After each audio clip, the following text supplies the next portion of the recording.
Good morning students, कैसे हैं आप? आई होप खुश होंगे, स्वस्थ होंगे, मजे में होंगे। आज की वीडियो में आपका स्वागत है। आज का हमारा विषय रहेगा वाक्य। वाक्य के अगर अर्थ की बात करें, वाक्य सार्थक शब्दों का वह समूह होता है जिसका कोई ना कोई अपेक्षित अर्थ होता है। अर्थात सिर्फ शब्दों के समूह को हम वाक्य नहीं बोलेंगे, उसका कोई ना कोई अर्थ अवश्य होना चाहिए।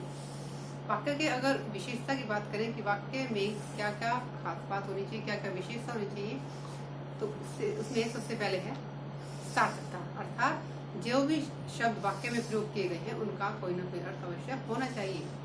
निरर्थक शब्दों का प्रयोग हमें नहीं करना चाहिए। इसके बाद है पदक्रम। अर्थात जो शब्द हमने वाक्य में इस्तेमाल किए हैं उनका क्रम उचित होना चाहिए।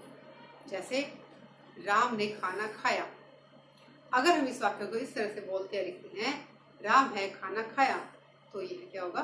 गलत वाक्य होगा। तो हिंदी व्याकरण की अगर हम बात करें तो वाक्य का क्रम होता है पहले कर्ता, फिर कर्म और उसके बाद क्रिया। तो राम ने खाना खाया, राम हमारा कर्ता है, खाना कर्म है और खाता है क्रिया या खाया। इसके बाद है वाक्य में जो शब्द है उनमें निकटता होनी चाहिए। निकटता का यानी समीपता।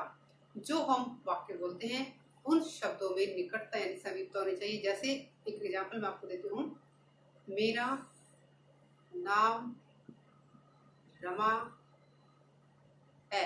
अगर हम इस तरह से शब्दों के बीच में इतना गैप देते हुए बोलेंगे तो सामने वाले को हमारा जो बात है, हमारा जो भाव है वो समझ में नहीं आएंगे। एक एग्जाम्पल और मैं आपको देती हूँ, रोको मत जाने दो। जब मैंने शब्द बोला रोको मत जाने दो, इसका अर्थ क्या हुआ कि रोकना नहीं है, उसको जाने दो। इस वाक्य को दोबारा फिर मैं आपको बोल के दिखाती हूँ, रोको मत जाने दो। तो इसमें शब्दों की निकटता ध्यान से आप पहचानना। रोको मत जाने दो, इसमें क्या बोला गया है? इसमें इस वाक्य का भाव क्या है कि रोक लो, उसको जाने नहीं देना है। देखो, वाक्य में शब्द वही है, उनके स्वरूप में किसी भी तरह कोई बदलाव नहीं है, ना ही हमने वाक्य में शब्दों में कोई अन्य शब्द में कुछ डाला है, उसमें ऐड किया। तो सेम वाक्य है, लेकिन जब उसको बोलते हैं तो बोलने से उन दोनों का अर्थ अलग अलग आता है। रोको मत जाने दो, इसको रोकना नहीं है, जाने देना है। और दूसरे में क्या भाव निकलता है, क्या अर्थ निकलता है? उसको रोक लो, जाने नहीं देना है। तो शब्दों की निकटता का क्या प्रभाव पड़ा आप समझ पाए होंगे दोनों वाक्यों के अंतर को देखते हुए। इसके बाद है अन्वय।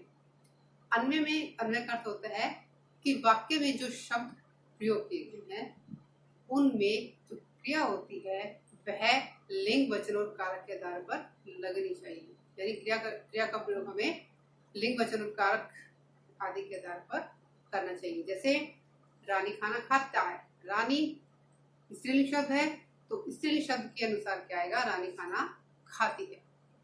इसके बाद आता है योग्यता। जो हमारे वाक्य है उसमें जो शब्द हो वो हम जो कहना चाहते हैं, जो बताना चाहते हैं, जो संदेश सामने वाले को देना चाहते हैं, उसको स्पष्ट करने में सक्षम होने चाहिए। एक एग्जाम्पल देते हैं, आपको क्लियर हो जाएगा।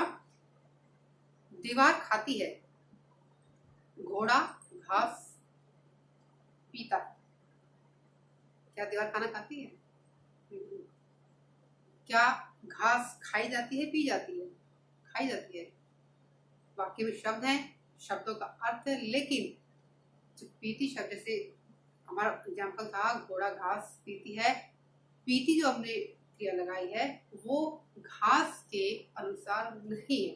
तो घास क्या है? खाई जाती है, पी ली जाती है, तो घोड़ा घास खाता है।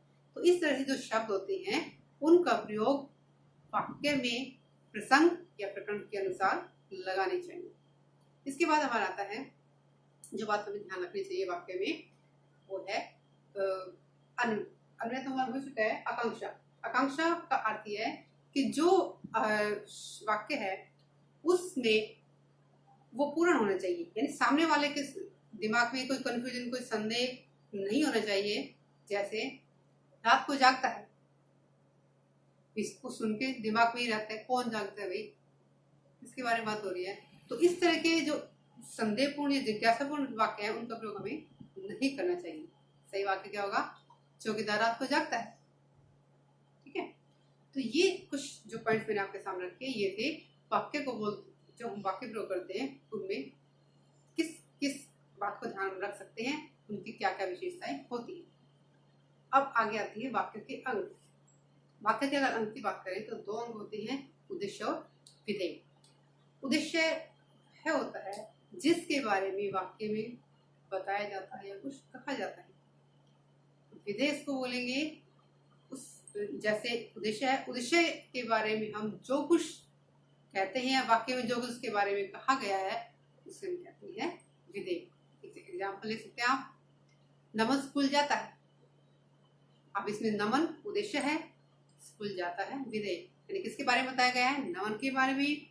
और नमन क्या करता है? स्कूल जाता है। तो स्कूल जाता है हमारा जो वाक्य का जो हिस्सा है ये कहलाएगा विधेय।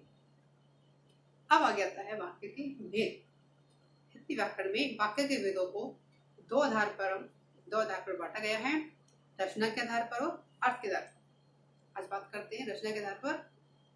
रचना के आधार पर वाक्य को तीन भागों में बांट सकते हैं, सरल वाक्य, संयुक्त वाक्य और मिश्रित वाक्य।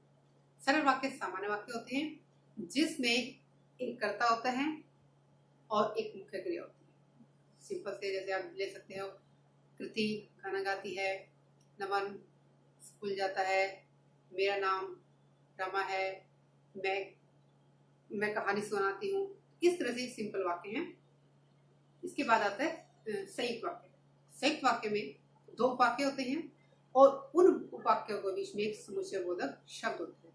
दो से ज्यादा भी हो सकते हैं, दो या दो से अधिक, लेकिन दो तो होते ही होते हैं। तो जो संयुक्त वाक्य होते हैं, अब देखो कई बार बच्चे कन्फ्यूज हो जाते हैं कि उपवाक्य क्या होते हैं। हमारा वाक्य कहाँ खत्म होता है? जहां हम पूर्ण विराम लगाते हैं। जहां पूर्ण विराम लगा वहां हमारा वाक्य खत्म पूरा हो जाता है। उस वाक्य के अंदर दो सरल वाक्य होते हैं छोटे छोटे, उनको समुच्चय बोधक शब्द के साथ जोड़कर हम वाक्य बना देते हैं, वो हमारा हो गया संयुक्त वाक्य। और जो छोटे छोटे वाक्य हैं, जैसे मैंने खाना खाया और सोने चला गया, मैंने खाना खाया एक वाक्य हो गया। ये उपवाक्य को उपवाक्य क्यों कहते हैं? क्योंकि ये सरल वाक्य है। पूरा वाक्य क्या है? जहां हमारा विराम लगा है उसका एक हिस्सा होता है, इसका भाग होता है, इसको यानी छोटा ही बोल सकते हो, छोटा जो होता है। तो इसलिए इसको कहते हैं उपवाक्य। तो वाक्य होते हैं उनके बीच में समुच्चय बोधक शब्द होता है जब हम संयुक्त वाक्य बनाते हैं। तो एक एग्जाम्पल देखो, वह स्कूल नहीं आया, सॉरी वह बीमार है इसलिए स्कूल नहीं आया। ठीक है, अब इसमें इसलिए जो हमारा शब्द हो गया समुच्चय बोधक, वह स्कूल नहीं आया क्योंकि वह बीमार है। उसमें देखो पहले वाले वाक्य में क्या है? बीमार है।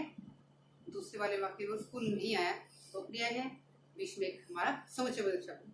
इसके अलावा जो समुच्चय बोधक शब्द संयुक्त वाक्य में देखते हैं वो है और, एवं, किंतु, परंतु, या। जैसे आप चाय पियोगे या कॉफी। तो इस तरह के वाक्य हमारे होते हैं संयुक्त वाक्य। आगे बात करते हैं मिश्रित वाक्य। मिश्रित वाक्य में एक प्रधान वाक्य होता है, उपवाक्य और अन्य गौण या आश्रित उपवाक्य। तो इसमें दो या दो से अधिक उपवाक्य होते हैं।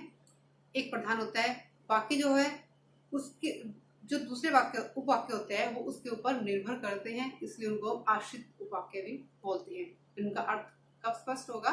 जब हम उनको प्रधान वाक्य के साथ जोड़कर पढ़ते हैं, सुनते हैं। जैसे मैंने कहा कि मैं आज दिल्ली जाऊंगी, उसने कहा वह आज स्कूल नहीं आएगा। इसके अलावा एक कुछ एग्जाम्पल और देखो, जब जब धर्म की हानि होती है तब तब भगवान अवतार लेते हैं। तो इस तरह से और जो शब्द होते हैं, समुच्चय बोधक शब्द होते हैं जो मिश्रित वाक्य में प्रयोग होते हैं, जैसे जो, जिसे, जिसको, जैसा, जो, त्यों, तो इस तरह के शब्द हम मिश्रित वाक्य में देखते हैं। जो बाहर खड़ा है वह मेरा भाई है। ठीक है, आज की वीडियो में इतना ही। मुझे उम्मीद है कि जो मैं आपको बताना चाहती हूँ वो आप समझ पाए हैं। अगर वीडियो पसंद आया है तो लाइक कीजिए, कमेंट्स कीजिए, और अगर आपने सब्सक्राइब नहीं किया है तो सब्सक्राइब कीजिए वीडियो देखने के लिए। Thank you so much.